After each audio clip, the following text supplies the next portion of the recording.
those were also brought on board.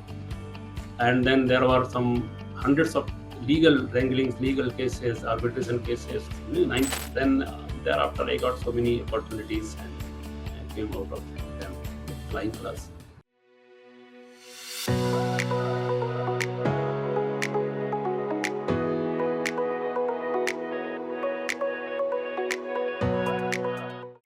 Hello, everyone, and welcome to FaceTime with Leaders, a podcast series by Directors Institute, World Council of Directors. I am Taneol, and today we are honored to have with us an engineering and infrastructure stalwart whose career has spanned over 37 years, transforming the landscape of urban rail, marine structures, and mega railway infrastructure projects. From the intricate planning and execution of the rare vertically lifting sea bridge to leading monumental infrastructure initiatives, his contributions have truly set a benchmark in the industry. It's our privilege to welcome Mr. Pradip Kumar Singh to FaceTime with Leaders. Thank you for being here, sir. Your presence is highly appreciated. Thank you. Thank you. It's a great pleasure to me also with FaceTime with Leaders here. Sir, as I looked over your remarkable journey, I came across some fascinating milestones that I'd love to delve into. As we dive into our first question, it's impossible not to be impressed by your remarkable career. You've had an incredible journey with over 37 years of experience in infrastructure, working on some of the most complex projects in India. Could you walk us through the key milestones in your career that really shaped your career and what motivated you to keep pushing forward in this demanding field? Yeah, sure. Yes, indeed. It would be a very delightful and a real pleasure to share and discuss with you those highs, professionally very satisfying moments of my working life so far. So, actually, I had a very long professional journey full of eventful projects, eventful happenings, and challenges thrown every time. I love solving those challenges. I love meeting those challenges. So I was really enjoying my professional life. So just to share some of those things, actually, I would like to start from the beginning. So I mean, those at that time, though those were simple routine works for Indian Railways. I was in Indian Railways from the 1989, but those were in a very complex situation. So those had a very significant impact and prepared me quite early for future challenges in my personal life ahead. While going through those projects, I learned a practical approach of problem solving, learned how to do a crisis management, how to effect at that early stage a change management, the importance of change management to bring in the success in the project. And it taught me how to create options instead of having no option situation, how to be in an option full of options. Yeah. So that gives you a lot of confidence and ease to execute your plan. And since I was put in the very first posting itself in a very extraordinary situation, so I always knew that this extraordinary situation will have to be dealt with extraordinary solutions. So to begin with, as I said, it's a very simple routine work. But then in the first posting when I started my career with Indian Railways, I was posted in a very remote place full of dacoits and law and order issues. While my other colleague and batchmates, same UPSC batch, were given a good posting, good cities, all those with good facilities. It could have been a little disappointing for anyone, but I took it as it came. So I really joined. And then uh, it was a big challenge because of that particular. I don't know whether have you people ever come across those Banda Manipur situation. Lot of notorious dacoits active at that point of time in 90s. So it was more than 50 distress bridges, very bad safe track, um, very frequent accidents and derailments were happening. So I was having this task of getting things in order. So there are two ways of dealing with the challenges like this. Normally, It is not that when I arrived there, these things came. Actually, these were there already. But then we are normally given some 1.5 year of posting in the early this thing. I could have also easily passed my time and gone. But then I decided to take that out. That is the active approach of dealing with those challenges. And when I found that there were no agencies prepared to work because of the obvious reasons, these requireds were kidnapping and asking for the ransom. The staff was also not willing to go out after 5 p.m. So I thought of leading from the front. So I will invariably plan my visits in the evening, just to feel them confident that we have to do our duty even in tough situations. Though there were unofficial orders also that this risk should not be taken because some of the officers were also kidnapped. But then I realized, because of why should they kidnap railway officers? So this staff also started getting confidence. I decided therefore to take up those works departmentally. So because of lack of skill in the labor, because of these requires high skill, concrete mixing, masonry works, and all those things, reinforcement, and then needed machines also. So I requisitioned machines. Fortunately, that was the era when this machine work was just beginning to happen in Indian Railways. So because it was new thing, so people were giving a lot of resistance. So I was very readily given those machines, and with those machines and with motivated staff, I could then I prioritize the things. I just discuss with them. Let us do easy things first, so that they can feel more confident. So those things which were easier to do, we did early on. So that this area reduced drastically. And then these trains which were running with slow speed and restricted speeds also, those speed relaxations started happening. So the news went out that yes, something is being done in that area by somebody. So that gave me a good then very senior officer started calling me, so that gave me more confidence. And thus we could really, in 1.5 years, we could really remove all those obstacles and came out with flying colors. And then that gave me, these were, as I told you, are simple routine works for Indian Railways, but in complex situations, so had significant impact and prepared me quite early on for my future challenges in my professional life ahead.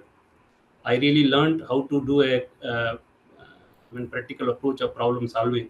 Normally, nobody will make bridge by using departmental labors, but there was, since the agencies were not available, so there was probably this was the only way to do it. So and I could do it. Then a situation of crisis management, I learned how to come out of it. Then there was a lot of resistance among the staff as to, they were being put to risk, and secondly, they were not trained for such kind of this thing. So that change management came in place. So how to really prepare them for a new type of work which they were not doing earlier, instead of thrusting on them. So they finally they were you have to motivate them, and they were willingly coming out.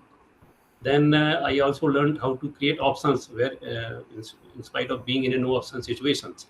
So I always were having options. Chalo bhai, ye nahi theek hai. Let us do this. Let us do this. Let us do this with machines.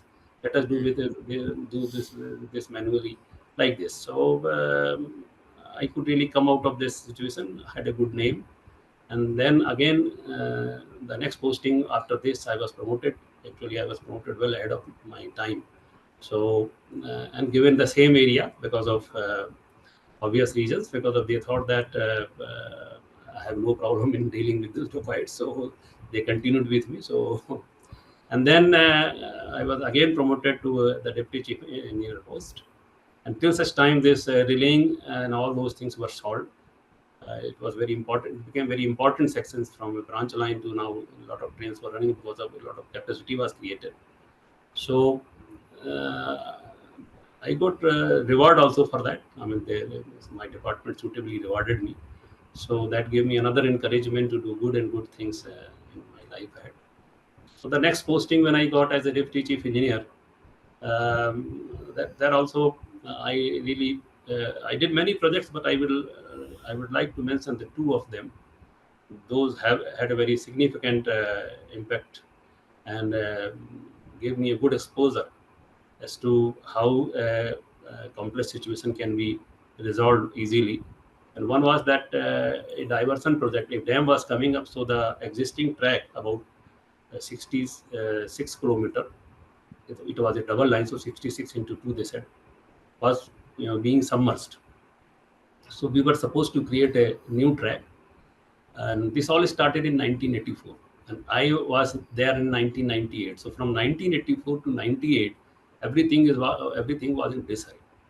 So when I discussed this with my boss there, my chief administrative officer, he said, "Arey, this is a dead project. Let us not waste time here."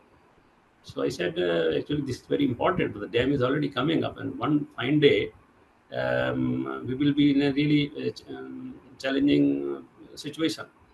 So he said, because it was a deposit work, this MP state government was to give him money. So he said, that since they are not paying us money, why should we do their work? And the division, I mean, the DRM was complaining because of the existing track was itself going, in a bad shape because of a new track was being built. So I mean, there were issues why to waste money in the old track for maintaining that. So they are also complaining. So I really met with additional chief secretary Madhya Pradesh government, and he very bluntly said that this is not in our priority, and we are planning somewhere 2020. That was in, I'm talking of 98, 99. He said we are planning to commission this work in 2020. That was some 22 years away from that place. So then I talked to my railway senior officers that either we should do this work with our own money, or pressurize the state government to come out of this thing. They don't have the money somehow, and since there were some derailments also in the old track, so that pressure was also building up. So they liked this proposal. Okay, then we'll use our money to build this, and whenever this state government is having money, they will pay us. So I took up this work. Then Medha Patkar was very active in that area. She was also, stopping the work every here and there. So I had an occasion to meet her also and explain to her that she is against dam. Let her do whatever she wants to do in the dam itself. Why she is creating problem in track? So let her allow my track to come up, because of the old track is getting deteriorated. And the local people, they were always very agitated, very aggressive. So those were also brought on board. And then there were some hundreds of legal wranglings, legal cases, arbitration cases. In 1984, they awarded some contract, then it's still going on. They were also, they had also gone to the court.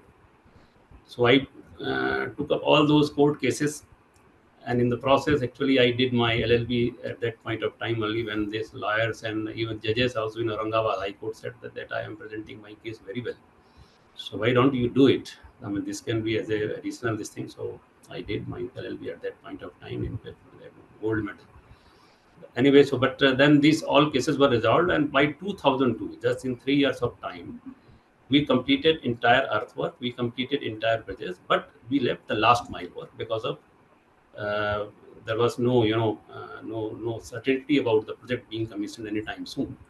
So 2002, after doing all these things, I left the place. But in the same year, there was a dramatic change in the attitude of the government, and central government took over this project from state government, and they decided to commission the entire thing by 2004 by awarding this work to NHPC, because of there was a huge power plant coming up there, hydropower, and we were running short of power. So they said this state government is not able to do this work, you do it.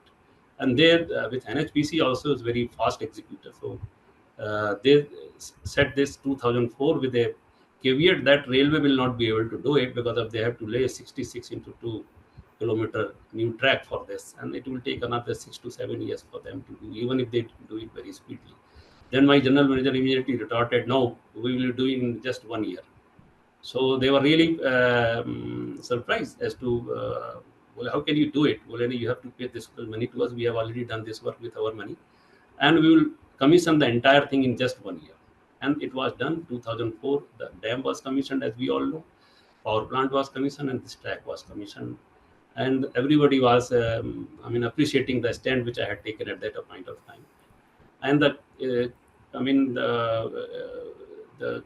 catch was that I had really interacted at the lowest level. I had gone to the villages to tell them the importance of that project. I contacted all the stakeholders, kept them at easy, and then they realized the importance of this work.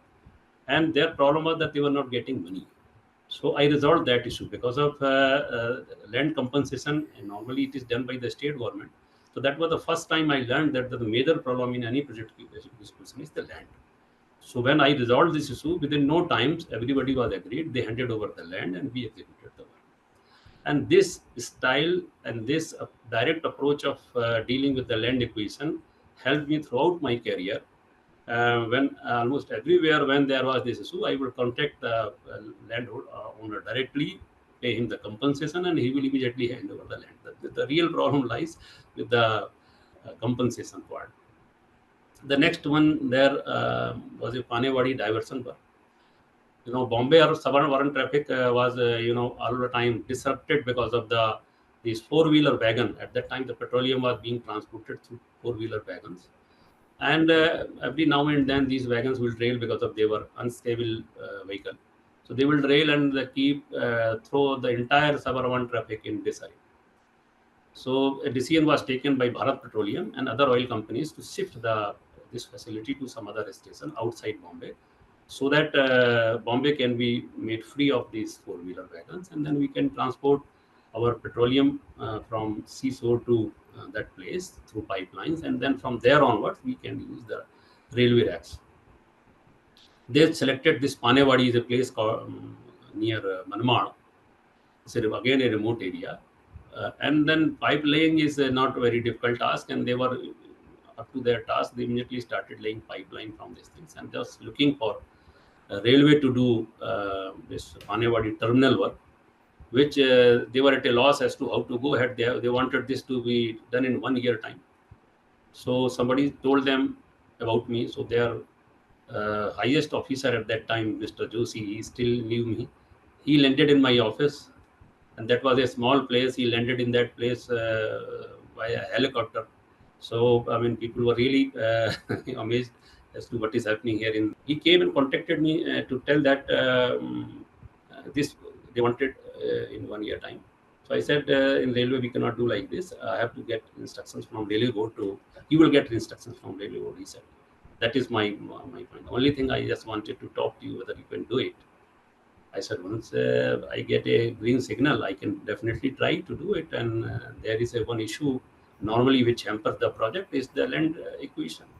And since you being there on my back, I will just request you to acquire the land yourself and hand it over to us. Oh yes, that we will do. That we will do by paying them immediately. And then everything was normalized. I got a order from the board, and then it was in April. All these things was happening, and I commissioned that 100 crore worth of work with some 30-kilometer tracks in February, just in about 10 to 11 months. So that was also again I was awarded it for this efforts, and that gave me another boost in my career. And then a kind of image had gone by that if there is any difficult project, just should be given to me, and then I will get it resolved. So that is how these things really prepared me, made me kind of a taskmaster. Because every time you succeed, you get a boost. So then thereafter, I got so many opportunities and came out of them with flying colors. And then as a chief engineer, when I joined as a chief engineer, I was promoted to chief engineer. There we have to do mostly policy works. So all these problems from the field level came very handy. And for the first time, I introduced e-procurement in Indian Railways. That was in 2006-7. And that my unit was the first unit in Indian Railways to start e-procurement. There also the art of change management, because of the staff was very much against it. The vendors were against it. Anything you try to do new things, there will be a lot of resistance. I had to tell them that this is going to really help them. They can do this work sitting in their home, which now everybody is doing these days. I'm talking of some 18 years back. So I implemented that. There also I got a good name. So then I was chosen for a public sector unit. Because of public sector unit, they deal with the major projects. So then I got a call from them that if I can leave railways and join them. I mean, leaving railway is not, I mean, a condition, but they wanted to give me a higher post. So earlier, first I joined as a deputy specialist, and then I got absorbed there. And there, of course, with this background, with this experience, several doublings and triplings and new works, I got them with such ease that as if it's not new to me, and it was actually not new to me. So I could do it. So Great, that is sir. how I, and with very important projects came my way, Yeah. including with such kind of varieties normally not seen in one's life. But then I got from all kinds of projects to do in this 37 or so years of time. Of your career is your involvement in the conceptualization of the vertically lifting sea bridge, which is truly a rare achievement. It's such a unique project that must have required incredible vision and leadership. Could you walk us through the inspiration behind it, the key factors that led to its success, and some of the unique challenges you faced? Yeah, actually, it is a once of a kind project. As far as the inspiration is concerned, let me tell you, in whole of human history, this was only the third attempt that human being were trying to make a bridge across this strait. This is a 2 kilometers. This was a 2 kilometer long sea bridge. The first attempt was made by Lord Rama successfully when he crossed over through this area, and then that was 7,000 years ago. I mean, it is said that he was there 7,000 years ago. Then 150 years, about 150 years back, the Britishers came, and then they, for their commercial reason, they joined Rameswaram to our mainland, and that the bridge which they made was a cantilever bridge, straddle bridge they called it. I mean, it is a kind of cantilever from both sides, closes and opens. It has a lot of moving parts. So, and this particular area is a very highly, so it's one of the most corrosive prone area in the world. So those components were really very thick. Steel components were, they were having holes. So it became so unsafe that suddenly one day it was decided to make a new bridge in place of this old bridge. And at the same time, this old bridge also is to be continued. Um, so that was the big inspiration, and I was chosen for that. I mean, when I was told that I would be given, actually, at that time, I was executive director looking after the central region force. So to facilitate that, they joined southern portion also with my jurisdiction. So basically, from Bhopal, I was looking the entire south area, and also from this now north area. So one of the heaviest executive director, you can say, as far as jurisdiction is concerned. So the first, I was really excited to be part of such a unique project. So I did more than I was supposed to do for this. So involved in every aspect of this. And see the time, it was COVID. So soon after this project was given to me, the COVID started. And I somehow I made a target of that I should do it in 2 3 years of time because of this. And the agencies was already finalized, but unfortunately that agency was probably not aware of how to really, I mean, they were not really expert in marine construction, it seemed to me. So very early, I mean, within 2 3 months I realized that this agency will not be able to do it. And the agency was from a very place, from a very high sounding place like Ahmedabad.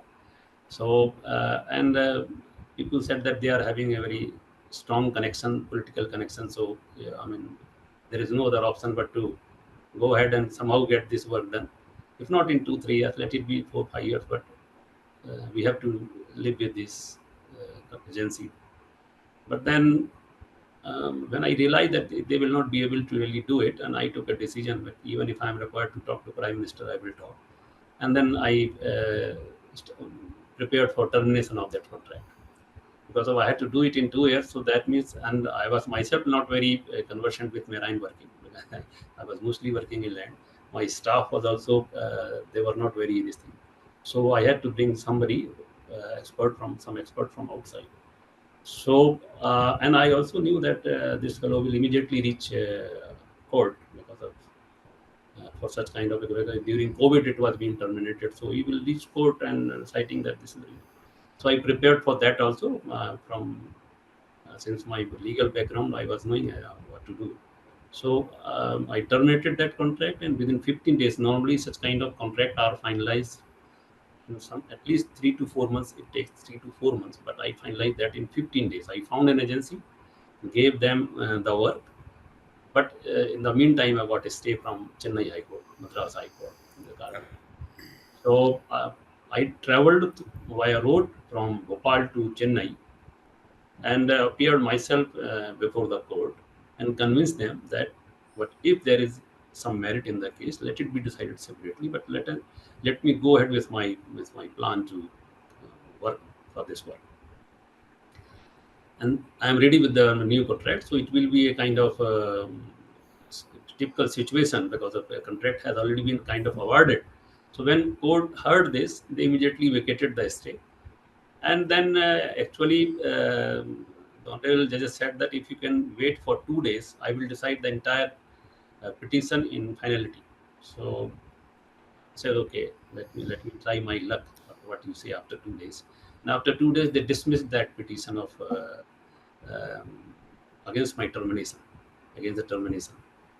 Then this the new agency really started flying, and then everything was in order. They were really very experienced, and then they immediately came out with their plan that this is the mistake which was being made. In fact, that area is very technically very challenging. The site being it's a heavy corrosion prone, it is a shallow depth. The average depth of this 2 kilometers is hardly 1.5 meter, but the shallow depth is a problem. This is a environmentally and ecological protected area, so you cannot do dredging. And without dredging, these barges, etc., cannot float because of the less depth. The depth is so less that barges cannot float, and that depth is not that much. That I mean, it's not as low also that we can we can use our machines going into it. So either we have to really dredge them, or we have to. So we found a solution for that. Or those are known as Jacob barges, where we install some piles, and over that we installed barges. And ecologically also, the Tamil Nadu government department was very cooperative because of we told them that if we because of ecological clearance to take the ecological clearance means another 3 to 4 years. So they were really very cooperative, and when we contacted them, so they said okay. Then the other challenges were that components were imported. Our staff was not conversant with the technology, and such bridges were only 4 in the world. So I took the entire team to Germany and Spain and explained them. There they beside getting motivated because of they never thought that they will go abroad anytime. So when they went there, so they were really very motivated. They learned everything, and then the work was really started moving very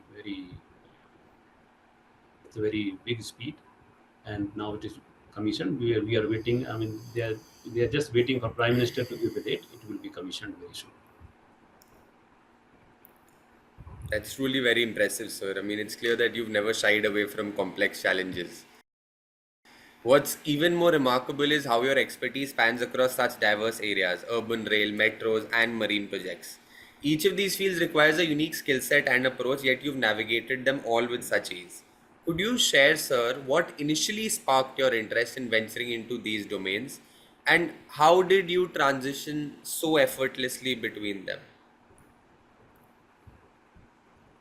Actually, you're right. It is indeed a matter of chance to get such a variety of opportunities. But whenever they came, I just grabbed them. I mean, instead of really sighing away, I just grabbed them because of the new things really excited me. Yeah. So, and the other chance was that all these projects which you're talking about were actually my jurisdiction, as I told you, was very large. So Yeah. all these projects came in my jurisdiction also. So that was another coincidence. So, for example, metro. Yes, you're right that somebody is doing metro also. There's vertically lift span bridges also, marine work also, and then many projects on land also. When the metro came, it needed a state government because the metros are normally sponsored by state governments. Of course, central government is also part.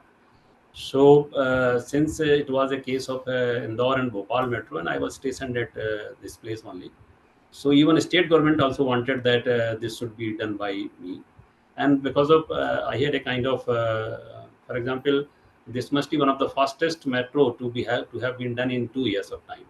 So because of my some track record also, state government people also knew. Many of my friends were IS officers, so they also knew, and of course railway officers they already knew. So they wanted me to do this. So I really accepted them, and that tested my technical competency also every now and then. Yeah. So that was actually being a local that inspired me to take this metro also. And Panewadi of this vertically lift span bridge hai.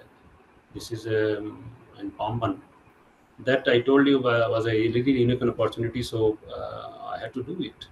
And beside this being in my area, that gave me a kind of great sense of satisfaction to be involved in such kind of once in lifetime projects. As I told you, in nearly 7,000 years, it was just the third attempt by the humankind to do it. Correct. So self Lovely, sir. motivation and willingness probably to shoulder high responsibility make all these transitions easier for me. Yeah. So it's truly inspiring to hear all of this, how you've navigated such various domains. Now, considering the scale and complexity of the projects you've led, I'd like to shift towards a topic that's gaining even more significance today, which is corporate governance. With large infrastructure projects often involving multiple stakeholders and requiring strict compliance, how has corporate governance shaped your approach to managing these massive undertakings and ensuring their long term success? Yeah, actually, without really knowing it, I learned this corporate governance of part quite early because of involving all stakeholders in the project execution. Actually, make things easier for execution.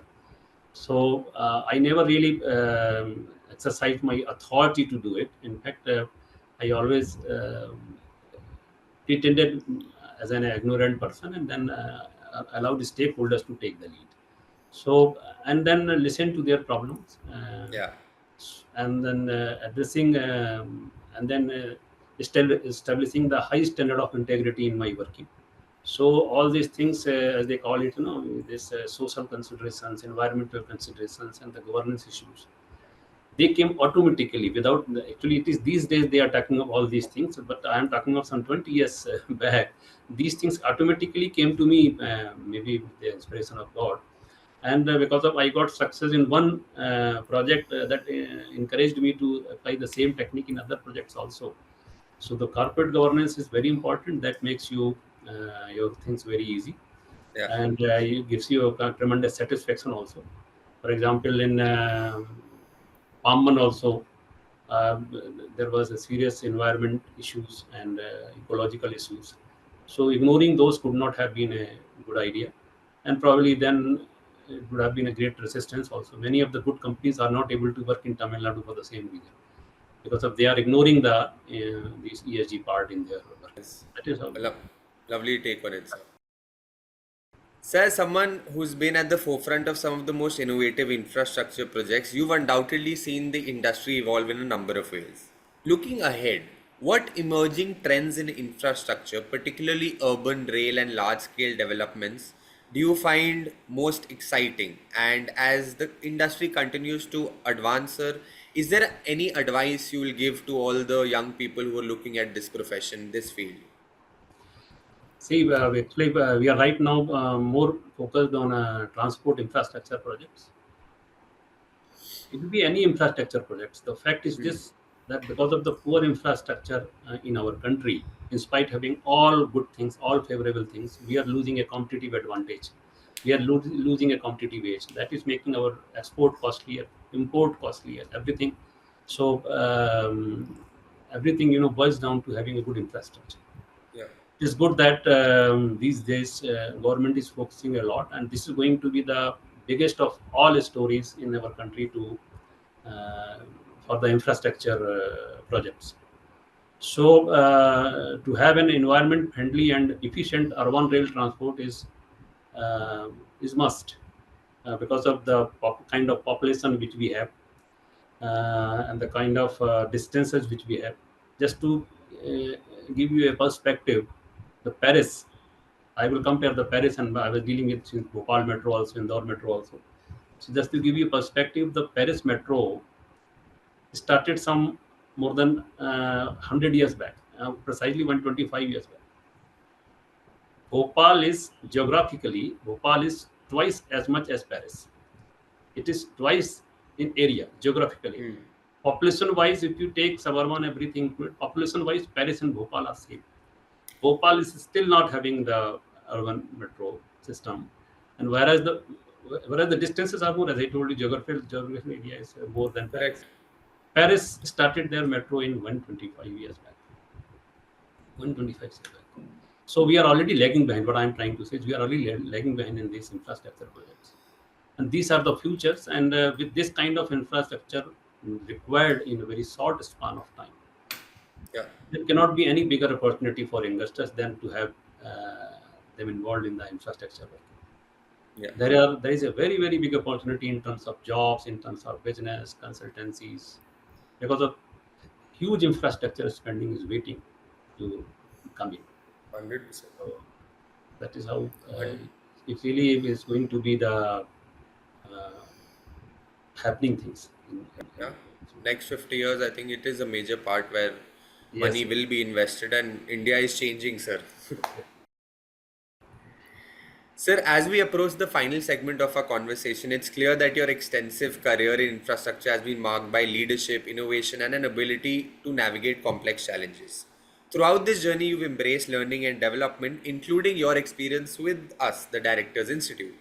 I'm sure our audience would love to hear what are some of the key takeaways you've gained from Directors Institute that have had a lasting impact on you, and how have these insights shaped your approach to leadership and governance? Yeah, actually, when joining Director Institute, and I'm still under their care because of some other pre-engagements. I have really not opened all my throttles as yet, but still, whatever distances I have traveled with them, I found that this is the area actually is probably still made for me because of I was really trying to do same things in my life in a probably different manner. So Yes. they are really going to sharpen my skills. They are really going to systematize those set of skills in me. So I really look forward to be completing my journey with them. So I'm really thankful to them. They are really taking great care. They're doing great service also because of we need very competent directors in industry all over. I have been interacting. I was managing director of a public sector. I knew that there is really a serious uh, deficiency, serious. I mean, I will say dearth of the good directors who can really contribute in growth of the economy Yeah. and industry both. Wonderful to hear that, sir. Sir, your insights have truly been incredible, and we truly appreciate you coming here and sharing your journey with us. On behalf of everyone at Directors Institute, we wish you continued success and all the best for your future, sir. Thank you, thanks a lot, thanks a lot. Thank you, sir. That wraps up today's episode. We'll be back with more inspiring stories and insights from extraordinary leaders in our next session. Until then, keep striving for excellence and making a positive impact in your journey. Thank you so much.